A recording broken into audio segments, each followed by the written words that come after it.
नमस्कार स्टूडेंट्स, आज बात करेंगे initial and final value theorem के बारे में। So the initial value and the final value properties allow us to find the initial value of our function f of t, that is nothing but initial value will be considered as f of 0 and the final value will be considered as f of infinite of our function f of t directly from its Laplace transform, that is nothing but f of s। ठीक है, तो हमारे पास हमारा कोई function है, उसकी Laplace transformation अगर हमने फाइंड कर लिया तो उसका हम direct initial and final value कैसे कैलकुलेट करेंगे वो हम आज के लेक्चर में डिस्कस करते हैं। ठीक है, now to obtain these properties we will begin with a differentiation property that we have discussed in previous lecture कि जब भी हमारे पास let's say some kind of function is there Laplace transform of df by dt, सो उस case में हमें इसका Laplace कैसे मिलेगा वो हमने लास्ट लेक्चर में किया था। ठीक है, सो इसका लाप्लास ट्रांसफॉर्म हमें मिला था, वो था S F of S minus F dash of zero. ठीक है, और दिस इज नथिंग बट, और we can say this is nothing but integration zero to infinite our function df by dt multiply by e raised to st dt। ठीक है, now if we just look at this function and if we let s tends to infinity, so if we just take s tend to infinity and apply the limit both the sides, so the integrated in above equation vanish due to the damping exponential factor, because यहाँ पर आप देखेंगे हमारे पास exponential function है। ठीक है, सो अगर हम लिमिट लेंगे both the side that is s tend to infinite. Okay, so यहाँ पर आप देखेंगे कि भाई आपके पास ये फंक्शन है, सो ये पूरा रख दीजिए S F of S minus F dash of zero is equal to limit of this term. ठीक है, limit S tend to infinite this term. अब ये इसको अगर गौर से आप देखेंगे तो आपको पता चलेगा कि जब भी हम इसमें लिमिट अप्लाई करेंगे तो यहाँ पर आएगा e raise to minus S t. ठीक है, और एस की जगह पर इनफाइनाइट रखेंगे तो बनेगा e raise to minus infinite. Okay, so that will be zero only, so if you multiply 0 with df by dt that will be 0 also, so we can write this limit s tends to infinite s f of s minus f dash 0 is equal to 0 only, और we can right. और यहाँ पर आप देखेंगे इसको अगर limit apply भी करेंगे तो यह कांस्टेंट है तो उसमें कुछ चेंज नहीं आएगा, यहाँ पर एस टर्म है, so we can apply the limit. So इसको मैं थोड़ा सा रीअरेंज करके लिख सकता हूँ कि भाई limit S tends to infinite S F of S is equal to nothing but F dash of zero. Okay, this is known as initial value theorem. Okay, initial value theorem, क्योंकि यहाँ पर आप देखेंगे time t is equal to zero पर हम find कर सकते हैं कि भाई हमारा जो फंक्शन है इसकी वैल्यू क्या रहेगी। ठीक है, लेकिन आप यहाँ पर ध्यान से देखेंगे तो आपको पता चलेगा हमारी s की वैल्यू लिमिट है s tends to infinite. Okay, and f of s is nothing but the Laplace transform of our function f of t। Okay, so if you multiply f of s multiply by s and if you apply the limit s tends to infinite you will get f dash 0. This is known as initial value theorem. Now let us talk about the final value theorem। ठीक है, यहीं से start करेंगे, हमारे पास यही equation है। ठीक है, L D F by D T is equal to S F of S minus F dash 0 is equal to integration 0 to infinite D F by D T E raise to minus S T D T. ठीक है, यही equation का हम use करेंगे, but previous case में क्या किया था हम, if we let S tends to infinite, इस केस में क्या करेंगे, if we let S tends to zero. ठीक है, so both the side we have to apply the limit S tends to zero. ठीक है, सो ये वाली टर्म फिर से या यही आएगी that limit S tends to zero, यहाँ पर क्या आएगा S F S minus F dash zero, S F S minus F zero. ठीक है, इज इक्वल टू अब यहाँ पर आपको ध्यान देना पड़ेगा कि भाई हमारे पास यहाँ पर क्या है, D F by D T E raise to minus S T D T, ठीक है। तो इसको हमें क्या करना है, इसमें लिमिट अप्लाई करनी है, क्या, एस टेंस टू ज़ीरो। सो इस वाली टर्म में अगर हम लिमिट अप्लाई करेंगे एस टेंस टू ज़ीरो, सो यहाँ पर एस की वैल्यू ज़ीरो पुट करेंगे तो आएगा ई रेस टू ज़ीरो, और ई रेस टू ज़ीरो क्या रहेगा, वन, ठीक है। So we are multiplying one with d F by D t, okay. और d F by D t integration we are taking with respect to dt, so this dt and dt will be cancel out. In that case we can write integration 0 to infinite df, ठीक है। तो ये मैं directly लिख रहा हूँ यहाँ पे कि हमारा जो टर्म आएगा वो क्या आएगा, 0 to infinite df, ठीक है। और इसको अगर आप सॉल्व करेंगे, सिर्फ इस टर्म की बात कर रहा हूँ, so the integration will be f and limit will be 0 to infinite, so we can write this is nothing but f of infinite minus f of zero, okay. So हम ऐसे लिख सकते हैं, yes, okay.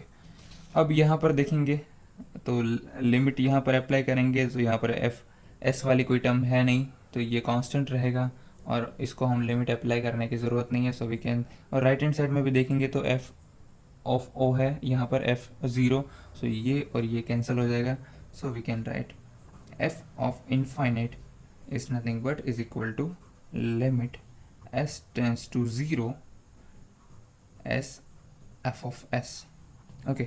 So this is known as final value theorem.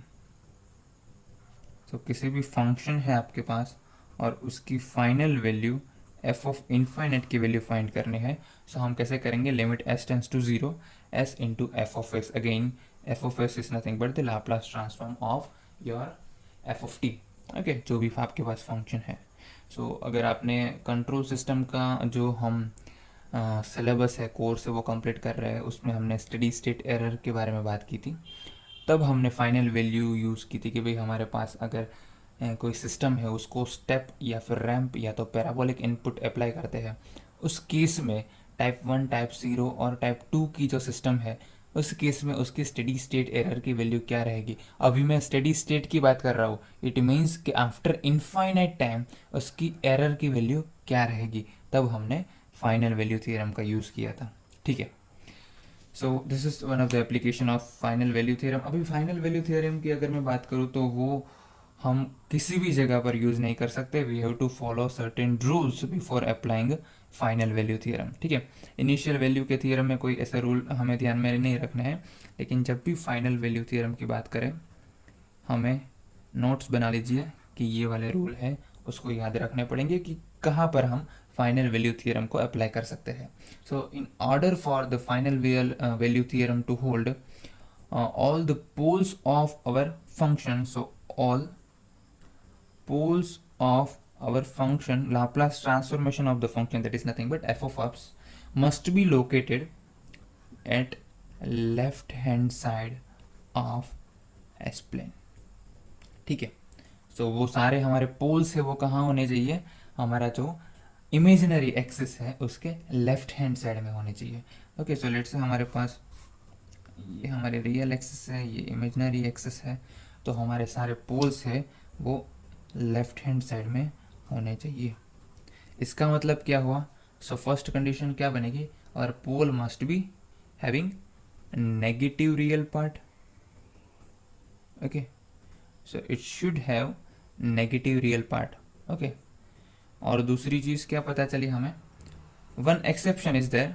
सो एक तो आपको पता चला कि भाई आपके पोल्स है वो जे ओमेगा एक्सिस के लेफ्ट हैंड साइड में होने चाहिए, ठीक है। दूसरी चीज़ आपको याद रखनी है, the only exception to this requirement is the case in which our F of S has simple poles, okay, simple pole at S is equal to 0। तो यहाँ पर पोल होगा तो वो ठीक है, लेकिन अदरवाइज राइट हैंड साइड पे पोल है तो उसको हम कंसीडर नहीं करेंगे, वहाँ पर हम फाइनल वैल्यू थ्योरम अप्लाई नहीं कर सकते। अभी पोल की बात आई है तो मैं आपको बता दूं, लेट से हमारे पास कोई ट्रांसफर फंक्शन है c of s divided by r of s, ऐसा कुछ है, s plus 2 divided by S plus 1 s plus 3, ठीक है। सो पोल क्या है, ज़ीरो क्या है, वो हमने कंट्रोल सिस्टम के जो हमारे कोर्स अलग से चल रहा है उसमें मैंने पूरा एक अलग सा लेक्चर बनाया कि पोल क्या है, ज़ीरो क्या है, ट्रांसफ़र फंक्शन क्या है। फिर से आपको बता दूं कि भाई आपके पास जो डिनोमिनेटर पे है उसको अगर आप ज़ीरो करेंगे और जो रूट्स की वैल्यू मिलेगी वो आपके देंगे सिस्टम के पोल्स, ठीक है। और जो न्यूमरेटर है उसका रूट्स आप फाइंड करेंगे तो आपको मिलेंगे zeros of the transfer function, ठीक है। सो यहाँ पर आप देखेंगे, सो एस रूट्स की वैल्यू क्या मिलेगी, -1 एंड -3। सो इस वाले फंक्शन के लिए, इस वाले सिस्टम के लिए हम फाइनल वैल्यू थ्योरम यूज़ कर सकते हैं, क्योंकि -1 कहाँ पर आएगा, यहाँ पर, -3 यहाँ पर आएगा। इसका मतलब ये कहाँ पर है, left hand side of S plane. तो हम फाइनल वैल्यू थ्योरम यूज़ कर सकते हैं। Let us take one example. Let's say we are having function f of t is equal to e raised to minus 2t sin 5t, ठीक है। सो इसका Laplace transform आप अभी इजीली कर सकते हैं, ठीक है। साइन 5t का आपको पता है कैसे करते हैं, और यहाँ पर e raised to minus 2t भी साथ में है, ठीक है। तो ये क्या हो गया, एक प्रॉपर्टी जो हमने डिस्कस की थी वो थी टाइम शिफ्ट की, ओके। और फ्रीक्वेंसी शिफ्ट कौन सी थी उसमें से, सो हमको सबको पता है this is nothing but the frequency shift property, ठीक है। उसमें हम क्या कर रहे थे कि हमारे पास यहाँ पर कोई भी टर्म हो, सो उसको हम किससे रिप्लेस करेंगे, s प्लस ए से, ठीक है। यहाँ पर अगर a होता तो a से, यहाँ पर 2 है, so we have to replace our s by s plus 2। In that case we can write s plus s is equal to, sorry, f of s is equal to the 5 divided by s plus 2 whole square plus 5 square, ठीक है। यहाँ पर sine omega T I mean 5t है, इसलिए हम यहाँ पर 5 आएगा, ठीक है। अगर cos 5t होता तो यहाँ पर आता s प्लस 2 होल स्क्वायर, ठीक है। सो ये आप सबको पता है। अभी इसको फाइनल वैल्यू थ्योरम हम अप्लाई कर सकते हैं कि नहीं, तो अगर हम इसको अप्लाई करेंगे तो इसके अगर कैसे फाइंड करेंगे, इसके रूट्स फाइंड करेंगे। सो इसके रूट्स फाइंड करेंगे, डिनोमिनेटर को इज इक्वल टू 0 कर दो, रूट्स की वैल्यू फाइंड कर दो, आपको लेफ्ट हैंड साइड में मिल रही है, उसका मतलब हम फाइनल वैल्यू थ्योरम यूज़ कर सकते हैं, ठीक है। हम अप्लाई करते हैं final value theorem. Final value theorem apply करके हम फाइंड कर सकते हैं एफ ऑफ इनफाइनाइट की वैल्यू। अब हमें पता है फाइनल वैल्यू थ्योरम क्या है, f of infinite is equal to s tends to 0, ठीक है। इनफाइनाइट फाइंड कर रहे हैं, so I mean final value find कर रहे हैं, सो यहाँ पर एस की वैल्यू क्या रहेगी, 0 S F of S, okay. So limit S tends to 0, S as it is रहेगा, और एफ ऑफ एस की वैल्यू क्या है, 5 divided by S plus 2 whole square 5 square, ठीक है। ये 5 है और ये s। अब इसको आप इजीली सॉल्व कर सकते हैं, लेकिन आपको पता है यहाँ पर न्यूमरेटर में s है, तो अगर लिमिट अप्लाई करेंगे तो ये पूरी टर्म क्या हो जाएगी, 0। It means our final value will become 0 as we are expecting from the given function f of t, क्योंकि यहाँ पर आप देखेंगे आपका जो फंक्शन है वो एक्सपोनेंशियल साइनसोइडल फंक्शन है। इट मीन्स, और ये डीकेइंग फंक्शन है, so after some time the value of our function will become 0 only, okay. So final value उसकी क्या मिलने वाली थी, 0 ही मिलने वाली थी, और वही हमको यहाँ पर मिल रही है। It means we are satisfying the final value theorem, okay. Let us take another example. Let's say we are having some function f of t is equal to sin t, okay. So इसका हम Laplace transform find करेंगे तो क्या आएगा, 1 divided by s square plus 1, ठीक है। इसकी final value हमें फाइंड करनी है, so final value theorem apply करेंगे, f tends to infinite, sorry, f of infinite is equal to limit S tends to 0 s divided by s square plus 1, ठीक है। तो यहाँ पर भी आप लिमिट अप्लाई करेंगे तो ये टर्म 0 हो जाएगी, लेकिन आपको यहाँ पर ध्यान देना पड़ेगा कि भाई ये हमारा फंक्शन क्या है, साइनोसोडियल फंक्शन है, ठीक है। सो ये ऐसे वेरी करेगा sinusoidal up to which time, ये टाइम एक्सेस है, ये हमारा let's say f of T है, ठीक है। So that function, final value of our function will not going to be 0, ये 0 नहीं होने वाली, that will be oscillatory always, okay.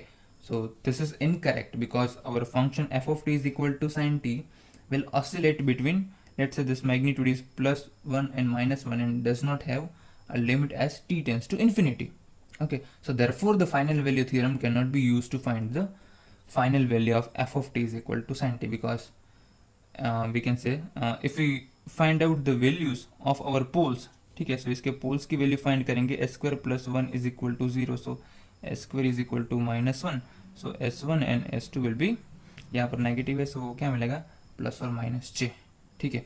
सो अगर हम बात करें ये सिग्मा ये जे ओमेगा प्लस और माइनस जे, इसका मतलब ये रहा प्लस जे, ये रहा माइनस जे, तो ये तो इमेजिनरी एक्सिस पर आ गए। मैंने आपको क्या बोला था कि भाई हमें अगर हमारा जो फाइनल वैल्यू थ्योरम है उसको अप्लाई करना हो तो क्या होगा, हमारा जो पोल्स है उसको नेगेटिव रियल पार्ट्स होने चाहिए। तो यहाँ पर आप देखेंगे तो ये तो जे ओमेगा एक्सिस पर मिल रहा है, नेगेटिव रियल पार्ट्स नहीं मिल रहे, उस केस में हम फाइनल वैल्यू थ्योरम अप्लाई नहीं कर सकते, ठीक है। So which are not on the left hand side, so we cannot apply the final value theorem to particular this function. Okay, so in short we can say the final value theorem does not apply in finding the values of the sinusoidal function. So this function oscillate forever and do not have the final values. Okay, so now let us try to solve some of the examples जो अभी तक हमने जो 3 lectures में करके आए, 3-4 lectures में, कि भाई लाप्लास ट्रांसफॉर्मेशन हम कैसे फाइंड कर सकते हैं, what is the properties of Laplace transformation, initial and final value theorem. Let us try to solve some of the examples related to Laplace transformation. Okay, so we have to obtain the Laplace transformation of function f of t that can be given by delta t plus 2u of t minus 3 e raised to minus 2t for time t greater than or equal to 0। इसका Laplace transformation हमें find करना है। So simply आपको पता है ये तीनों addition में है, so by using linearity property we can say f of s find करना होता है, कैसे फाइंड कर सकते हैं, that is nothing but the Laplace transformation of first term plus Laplace transformation of second term. अभी टू तो कांस्टेंट है तो उसको हम बाहर निकाल सकते हैं, u of t minus 3 Laplace transformation of e raise to minus 2t, ठीक है।